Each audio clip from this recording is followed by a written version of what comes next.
Então vamos conversar agora, galera, sobre os efeitos das decisões em cada uma das ações no controle concentrado, né? Na ADIM, na ADC, na ADO e na ADPF. Vamos começar agora logo na ADIM. Tanto a decisão cautelar quanto a decisão definitiva, beleza? Então quais são os efeitos da decisão na ADIM? Deferimento de medida cautelar. Onde é que está a previsão disso? Artigos 10 até 12 da lei que tem que estar na sua cabeceira, ali 9868. Então lembra, o objetivo da ADIM qual é? Declarar a norma inconstitucional. Claro que na cautelar não se declara inconstitucionalidade, lembrar. Quais são os requisitos para deferir a cautelar? A probabilidade do direito e o perigo, né, risco ao resultado útil do processo, chamado perigo na demora. Então, se há o bom direito e o perigo na demora, a cautelar deve ser deferida. Ok? A cautelar não vai declarar a norma inconstitucional, porque é a decisão definitiva que declara. A cautelar faz o quê? Ela suspende a norma. Então, é o primeiro objeto aí da cautelar. A cautelar acarreta a suspensão da norma, né? A norma será suspensa. Essa suspensão ocorrerá com eficácia erga omnes. A norma estará suspensa para todo mundo. Quem é que fica vinculado pela decisão? Conversamos já sobre isso. A administração pública e os demais órgãos do poder judiciário. Lembra que não se vincula, não fica vinculado, né? Não ficam vinculados pela decisão o STF e a atividade legislativa. Esses aqui não ficam vinculados pela decisão. A suspensão da norma ocorrerá com efeitos ex nunc, ou seja, não haverá efeitos retroativos, né? Então, se eu suspendo, melhor dizendo, eu suspendo de agora em diante, né? Então, eficácia ex nunc. E ocorrerá o chamado efeito repristinatório. Mário, o que é esse efeito repristinatório? A norma que teria sido revogada pela norma objeto da ação volta a surtir efeitos. Então aqui, por exemplo, imagina o seguinte, eu tenho a lei A, a lei B, essa lei A, ela teria sido revogada pela lei B, e aqui foi manejada uma ADIM, tendo como objeto a lei B. Se essa lei B, ela, objeto da ADIM, a cautelar deferida, ela vai ficar suspensa. Então o que vai acontecer? A partir de agora, a lei A, ela volta a surtir efeitos, é o chamado efeito repristinatório. A gente não pode confundir, galera, o efeito repristinatório com a repristinação. O que é a repristinação?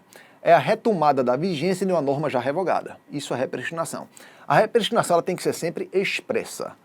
E a repristinação ocorre sempre por meio de uma outra lei. Então você tem uma lei A, que foi revogada pela lei B, aí vem a lei C. A lei C revoga a lei B. Apenas isso. A lei A volta a vigorar, a lei A repristina não.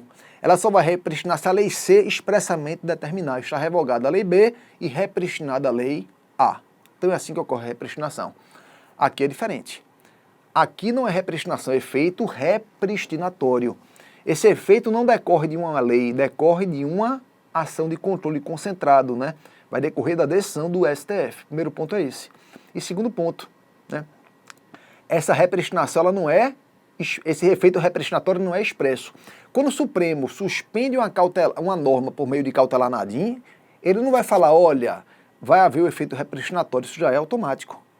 Então o efeito repristinatório ele não é expresso, ele é tácito, ele é implícito. Pelo contrário, se o Supremo quiser retirar o efeito repristinatório, é que ele tem que falar expressamente, beleza? Então esses efeitos que a gente analisou aqui, galera, né, eficácia erga omnes, ex nunc, vinculante, efeito repristinatório, etc., são efeitos automáticos. Quando o Supremo defere a cautelar numa ADIM, ele não vai falar uma por um quais são os efeitos, não. É automático. Quando ele defere a cautelar, automaticamente se geram todos esses efeitos. Os efeitos só serão modificados se o Supremo falar expressamente. Se ele quiser modificar algum efeito, se quiser fazer uma modulação aí, ele pode, mas tem que falar de modo expresso, beleza? Então, como regra, são esses os efeitos da cautelar. Efeitos da decisão definitiva. Primeiro ponto. Supremo julga definitivamente uma ADIM. Decisão de procedência. Olha só, galera, qual é o pedido na ADIM? Na ADIM, o pedido é declarar a norma inconstitucional. Logo, se o Supremo julga procedente a ação, ele declara a norma nula, declara a norma inconstitucional. Então, esse é o primeiro efeito. A norma será declarada inconstitucional, nula, e vai ser expulsa da ordem jurídica. Essa declaração vai ocorrer com eficácia erga omnes, assim como a cautelar. Quem é que vai estar vinculado? A administração pública e os demais órgãos do Poder Judiciário, assim como a cautelar. Então, desobedeceu, galera, a cautelar ou a definitiva, como a gente viu, será cabível ajuizamento da reclamação constitucional. Como já conversamos sobre. A suspensão da norma ocorrerá com eficácia ex tunc. Então, observe, a cautelar, a eficácia não retroativa, é ex nunc. Já a definitiva, ex tunc, tem efeitos retroativos. E também ocorrerá aqui o efeito repristinatório. Né? Então, basicamente, galera, quais são as diferenças da cautelar para a definitiva? Na cautelar, suspende a norma. Na definitiva, a norma é declarada inconstitucional. A cautelar opera efeitos ex nunc, não retroativos. A definitiva opera efeitos ex tunc, efeitos retroativos. Salvo se houver modulação. Pontos comuns. Ambos vão ter eficácia erga omnes. Ambos vão vincular a administração pública e o judiciário, exceto o STF. Logo, em ambos os casos, vai caber a reclamação se a adesão for desrespeitada. Em ambos os casos, ocorre o efeito repristinatório, ok? Então, isso é comum em ambos. Vamos aproveitar esse parênteses aqui, antes da gente continuar, e vamos conversar sobre um ponto importante, chamado efeito repristinatório indesejado. Galera, o que é o efeito repristinatório indesejado? É quando a norma declarada inconstitucional faz revigorar uma outra norma que tem o mesmo vício ou vício pior da declarada inconstitucional. Para ficar mais fácil, bora aqui para a telinha. Olha só. Bora pegar um exemplo bem tranquilo aqui para a gente compreender. Imagine que eu tenho uma lei A, uma lei B, e essa lei B foi atacada via ADIM. Essa lei A diz que a alíquota de um certo tributo é de 80%. Norma flagrantemente inconstitucional. A lei B diz que é de 75%. Até melhorou, mas é uma alíquota muito alta ainda, declarada inconstitucional. Alíquota alta também, né? A norma é inconstitucional. Na situação concreta aqui, a lei B ela teria revogado a lei A e a ADIM atacou a lei B. Observe que nesse caso aqui, uma vez declarada a norma inconstitucional, a lei B, o efeito repristinatório faria revigorar a lei A. Galera, a lei A tem um vício igual ou pior que o da lei B, objeto da ação. Então, nesse caso aqui, haveria o chamado efeito repristinatório indesejado, ou seja, a declaração de inconstitucionalidade de uma norma faz revigorar outra com o mesmo vício ou vício pior. O que é que vai acontecer nesse caso? Olha só, qual é o objetivo da ADIM, galera? Das ações de controle concentrado? É preservar a ordem jurídico-constitucional. Nesse caso, a ordem constitucional estaria preservada? Não, porque você faria surgir uma norma ainda pior com o mesmo vício. Então, o que é que o Supremo entende aqui? Entende que, nesse caso, o autor da ação, volta para cá, olha só, nesse caso, o autor da ação, ele vai ter que impugnar na ADIM tanto a lei B quanto a lei A.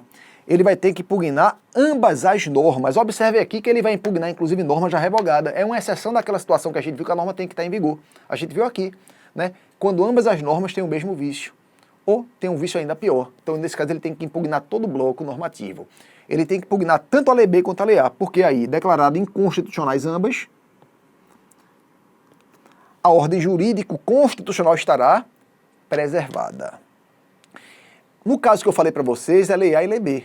Mas observe que você poderia ter uma cadeia maior, lei A, lei B, lei C, lei D, lei E.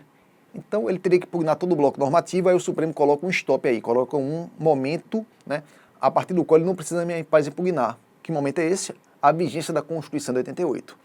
Então ele tem que impugnar toda a cadeia normativa a partir da Constituição de 88, porque se for a norma anterior, é uma norma pré-constitucional, como a gente viu, não se presta a ser impugnada via ADIM, beleza? Então esse é o ônus do autor da ação, impugnar toda a cadeia normativa a partir da Constituição de 88, desde que, né, todas as normas tenham vício ou vícios piores, porque para evitar o efeito repristinatório indesejado.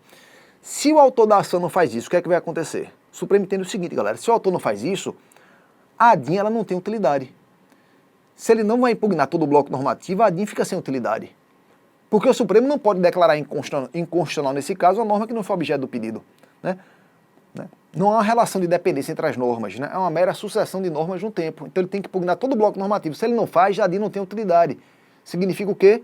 Que ela vai ser extinta sem resolução do mérito por perda do seu objeto, né? No futuro, quando alguém for ingressar com nova ADIM, vai ter que impugnar, recebeu a lição, vai ter que impugnar todo o bloco normativo.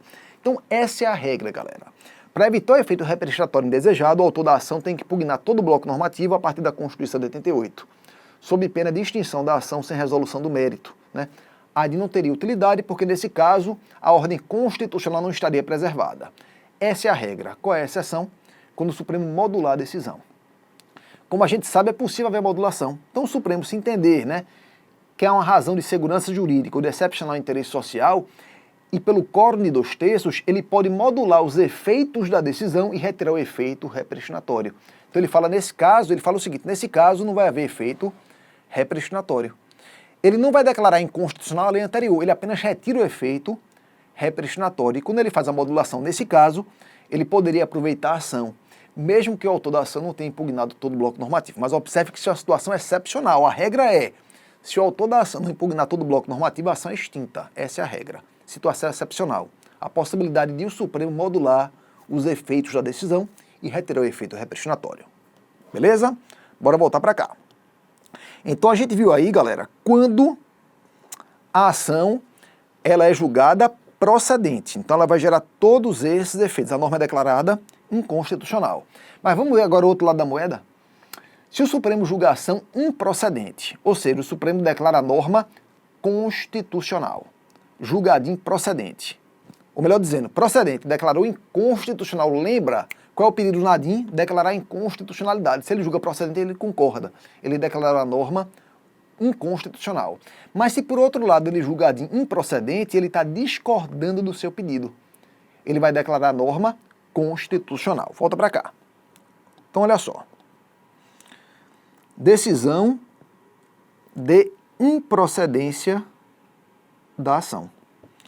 Se ele julga a ação improcedente, ele declara a norma constitucional. Essa declaração vai ocorrer com eficácia erga omnes. Vai vincular os mesmos órgãos da administração pública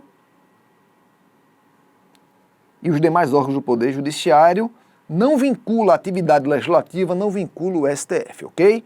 Então, não respeitou a administração pública e os órgãos do Poder Judiciário, a decisão vai caber a reclamação e vai ocorrer com eficácia ex tunc. Então, o que é que a gente percebe da decisão de procedência para improcedência? Na procedência, declara a norma inconstitucional. Na procedência, declara a norma constitucional. Em ambas as situações, eficácia erga omnes. Em ambas as situações, eficácia vinculante da administração pública e do Poder Judiciário, exceto o STF. Logo, em ambas, é cabível reclamação caso haja desobediência da decisão. Em ambas, eficácia ex tunc. Efeito repristinatório só na decisão de procedência. Na decisão de improcedência não é efeito repristinatório, galera, por um motivo simples.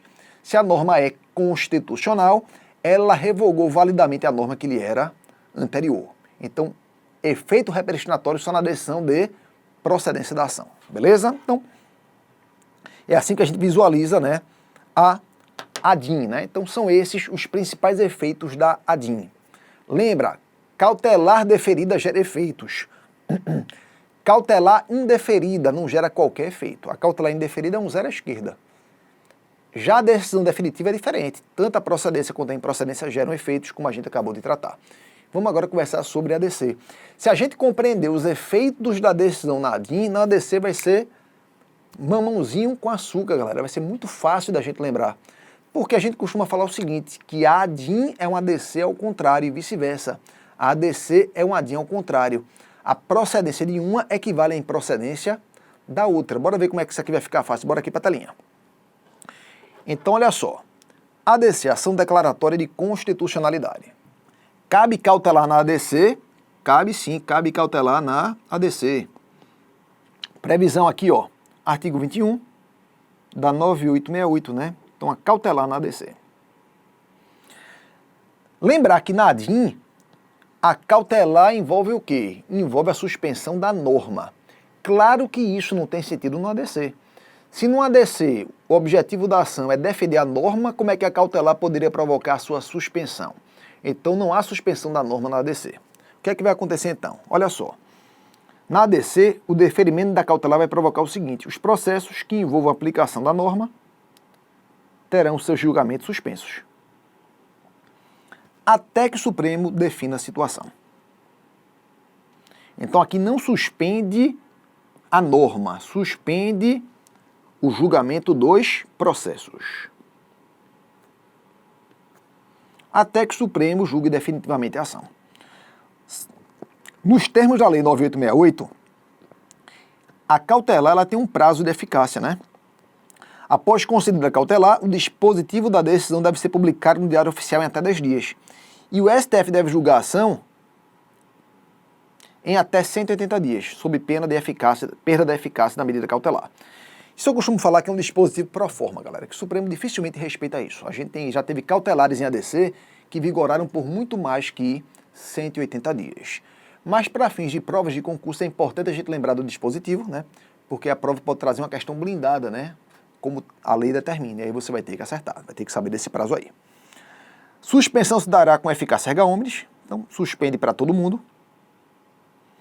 Quem é que vai estar vinculado? A administração pública e os demais órgãos do Poder Judiciário, da mesma forma que na ADIM. Não respeitou, vai caber a nossa famosa reclamação, né? Caberá a famosa reclamação constitucional. Do mesmo jeito aí que na ADIM. Isso vale para todas as ações de controle concentrado. Desrespeitou, cabe a reclamação. E a suspensão dos processos ocorrerá com eficácia ex nunc, né? Se eu suspendo de agora em diante. Então, basicamente, qual é a diferença da cautelar na ADIM para a cautelar na ADC? Na ADIM suspende a norma, na ADC suspende o julgamento dos processos que envolvam a aplicação da norma. Beleza? Vamos tratar agora da decisão definitiva. E aqui não tem estresse. Olha só, decisão de mérito na ADC. A previsão está aqui no artigo 24 da Lei 9868, que diz o seguinte: que a procedência da ADC equivale à improcedência da ADIM. Logo, a norma será declarada constitucional. Por outro lado, a improcedência da ADC equivale à procedência da ADIM. E a norma será declarada inconstitucional. Para ficar fácil aqui, ó, bora visualizar isso. Aqui é simples, galera, é lembrar, né? O objetivo, seu pedido na ADIM é declarar a norma inconstitucional. Seu pedido na ADC é declarar a norma constitucional. Então a procedência de uma, claro, vai gerar a improcedência da outra. Então bora botar aqui, ó, para ficar facilzinho vocês visualizarem. Então bora botar aqui, ó, ADIM, ADC, procedência e improcedência. Então, olha só, se o Supremo julga um ADIM procedente, a norma será declarada inconstitucional. Se o Supremo julga o ADIM improcedente, a norma será declarada constitucional. Concordam? Bora agora para a ADC. Supremo julga um ADC procedente, a norma será declarada constitucional.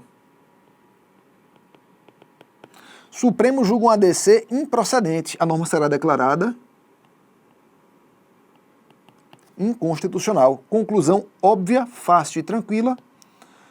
A procedência de um ADIM equivale à improcedência da ADC.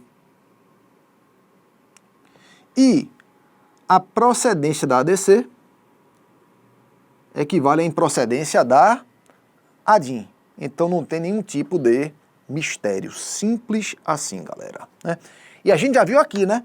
Supremo julga um ADIM procedente, ou seja, julgaria um ADC improcedente, norma declarada inconstitucional, com eficácia erga omnes, vinculando a administração pública e judiciário cabendo reclamação, com eficácia ex tunc e efeito repristinatório.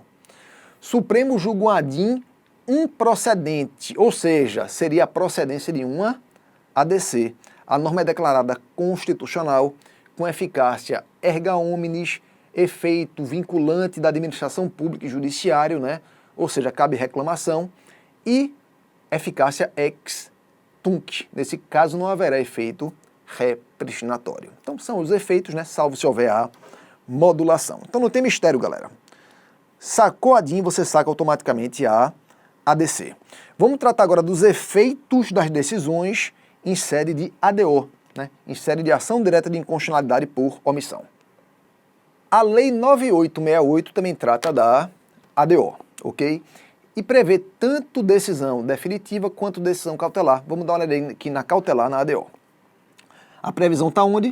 A previsão está aqui, ó, galera. Nos artigos 12F e 12G da Lei 9868, né? Deferimento da cautelar. Então, na cautelar, o Supremo poderá determinar. Primeira situação. Suspensão da aplicação da lei ou ato normativo questionado. Isso aqui causa confusão em muita gente. Como assim? Se é uma situação de omissão inconstitucional, deveria haver a lei e não tem lei, como é que ele vai suspender a lei? Em uma situação pode haver a lei, galera, no caso de omissão parcial. Na nossa primeira aula, quando a gente tratou de espécies de inconstitucionalidade, a gente viu a omissão total, quando você tem um total estado de inércia do poder público, e a omissão parcial, quando o poder público atua, mas atua de forma insuficiente. Então você pode ter uma lei, o exemplo que eu dei até para vocês, né, o valor do salário mínimo, que é fixado em lei. Ele fixa no valor que é insuficiente. Então existe a lei, mas aquela lei é parcialmente omissa. Então no caso de omissão há uma norma, e a cautelar poderá determinar a suspensão dessa norma, beleza? Então o que é que a gente conclui aqui? Que esse primeiro objeto da cautelar, que é a suspensão da norma, ele só vale no caso de omissão parcial. Não há que se falar em suspensão de norma se você estiver diante de uma omissão total. Se liga nisso. Essa suspensão, segundo o objeto, suspensão dos processos judiciais e administrativos que tratem do tema. Isso aqui pode ser deferido tanto no caso de omissão total, quanto no caso de omissão parcial. Em ambos os casos, a cautelar poderá ter esse objeto. E terceira situação, qualquer outra providência que se relacione com o tema. Ou seja, bem genérico mesmo aqui, a legislação deixou, né? O Supremo pode adotar aí qualquer outra providência. O Supremo, apesar de poder adotar qualquer outra providência, como regra, né, o Supremo ele é bem tímido com relação a deferimento de cautelar em sede de ADO. Mas a legislação permite que ele adote qualquer outra providência também. E se aplica tanto no caso de omissão total, quanto no caso de omissão parcial. Então, por exemplo, né? Um exemplo aqui. Em tese possível, mas que na prática o Supremo não faz e nem vai fazer, né? Mas em tese, ele verificou que o salário mínimo, o valor é insuficiente, R$1.000 é insuficiente. Ele poderia fazer o quê? A omissão parcial. Suspende a norma e determina a majoração do salário mínimo, né? Em tese ele poderia fazer, né? A legislação permite em tese, mas claro que na prática ele não faria isso. Mas apenas para vocês visualizarem um exemplo que seria, né? Para vocês poderem compreender melhor o tema. Então, a cautelar tem esses efeitos. O efeito da cautelar ocorre, lembrar, é controle concentrado, então ocorre com eficácia erga omnes, e no caso o ex nunc é cautelar. Então, cautelares, elas vêm com eficácia não retroativa. E vincula a administração pública e os demais órgãos do poder judiciário. Logo, vai caber a nossa famosa e querida reclamação constitucional. Como eu falei para vocês, galera, o Supremo ele é muito tímido quando trata de cautelar em ADO, né? Ele trata da matéria com muita timidez, né? É difícil você ver cautelares em ADO. Então as provas, quando cobram exatamente o que diz a legislação. Então se vocês lembrarem aí dos efeitos trazidos pela lei, que foi o que eu coloquei para vocês aqui, vocês vão acertar qualquer questão em prova que trate de cautelar em ADO. Ainda com relação a ADO, o que causa mais polêmica é isso aqui, ó. Os efeitos da decisão de mérito. Aí sim o bicho pega. Vamos ver como a Constituição trata do assunto, como a lei trata do assunto e principalmente como a jurisprudência do Supremo trata do tema, que isso é relevante, isso é importantíssimo. Então bora aqui primeiro para a lei e para a Constituição. Então aqui, decisão de mérito na ADO. Supremo julga um ADO procedente. Previsão dos efeitos, artigo 12H, da Lei 9868 de 99. Olha só, bora compreender o seguinte, galera. Quando a Constituição estabelece um dever de agir, um dever de atuar, essa ordem ela dá para os poderes políticos, legislativo e executivo. É uma omissão quanto à elaboração de uma norma da atividade legislativa ou uma omissão de índole administrativa, não adotar um ato material concreto geral para executar, para concretizar o que a Constituição determina. Então, essa omissão pode ser de um poder legislativo, poder executivo, ou pode ser de um órgão administrativo. A Constituição e a legislação, elas tratam diferentes cada uma dessas situações. Olha como ela trata aqui, ó. Artigo 12H da Lei 9868. Se a omissão decorrer de inércia de algum dos poderes, então a omissão do poder executivo ou do poder legislativo. Se o Supremo julgar procedente a ação, ele vai declarar inconstitucionalidade por omissão. E vai fazer o quê? Vai cientificar o poder para que adote a providência necessária. Por outro lado, se a omissão for atribuída a algum órgão, não é a poder, agora é órgão administrativo.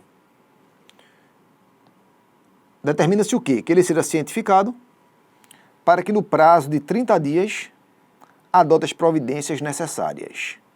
Ou em prazo razoável, né, a ser estipulado excepcionalmente pelo tribunal, tendo em vista as circunstâncias especiais específicas do caso e o interesse público envolvido. Então é assim que a legislação trata do assunto. A omissão é de um poder. O Supremo declara inconstitucionalidade por omissão e notifica o poder, cientifica o poder para quê? Para que ele adote as providências cabíveis. Aqui a legislação não fala em prazo, a Constituição não fala em prazo. Por outro lado, se a omissão for de um órgão administrativo, o Supremo declara inconstitucionalidade por omissão e cientifica aquele órgão, notifica aquele órgão para quê? Para que ele adote as providências cabíveis no prazo de 30 dias, aqui é um prazo, ou em outro prazo em situações excepcionais. Isso é o que está na legislação, isso é o que está na Constituição. É importante que vocês memorizem isso. Mas mais importante é visualizar como o Supremo interpreta essas disposições. E bora bater um papo aqui, galera, sobre isso. Como eu falei para vocês, o Supremo ele sempre foi muito omisso com relação a tratar, foi muito tímido, melhor dizendo, quando trata de omissão inconstitucional. Como é que o Supremo sempre analisou o assunto? Vamos ver a evolução disso. O Supremo sempre analisou da seguinte forma, olha, quando a Constituição dá uma ordem, ela dá uma ordem para o Poder Executivo e Legislativo. Para o Poder Executivo e Legislativo fazerem algo, adotarem alguma política pública fixada na Constituição, elaborar uma certa lei, adotar alguma providência de índole administrativa. Isso é problema do Poder Executivo e Legislativo. Isso não é problema do Poder Judiciário. Se o Judiciário coloca o dedo nisso, ele está ferindo a separação dos poderes. Então o entendimento do Supremo durante uma longa data era um entendimento meramente abstrato. O que é que o Supremo fazia? Declarava inconstitucionalidade por omissão e notificava. Se o poder competente fizesse algo, ou não fizesse, dava no mesmo. O Supremo não fazia mais absolutamente nada. Se o órgão fizesse algo ou não fizesse, dava no mesmo. O Supremo não fazia absolutamente nada. O Supremo entendia, galera, que isso era um problema de ordem política. Se os poderes políticos, executivo, legislativo e órgãos, eles não estão atuando de maneira eficiente, que quando houvesse eleições, o povo escolhesse novos representantes. O Supremo não se metia nisso. Ou seja, a decisão do Supremo tinha um perfil meramente abstrato. Era um perfil abstrativista. Por quê? Porque ele, de maneira abstrata, declarava inconstitucionalidade por omissão, mas não tomava nenhuma providência concreta para que aquilo fosse resolvido. Então, esse foi o entendimento tradicional do Supremo. Acontece que esse entendimento ele foi evoluindo com o tempo. Posteriormente, o Supremo passou a sugerir prazos ao Poder Legislativo e ao Poder Executivo. Era sugestão. Ele declarava inconstitucionalidade por omissão, notificava e dava um prazo, né? Mas dizia que aquele prazo era meramente sugestivo, não era um prazo vinculante. O que é que acontecia então? Passava-se o prazo e continuava-se o estado de omissão. Até que mais recentemente o Supremo modificou radicalmente o seu entendimento por meio da ADO 26. E o que foi que ele decidiu na ADO 26? Vamos ver logo após o intervalo.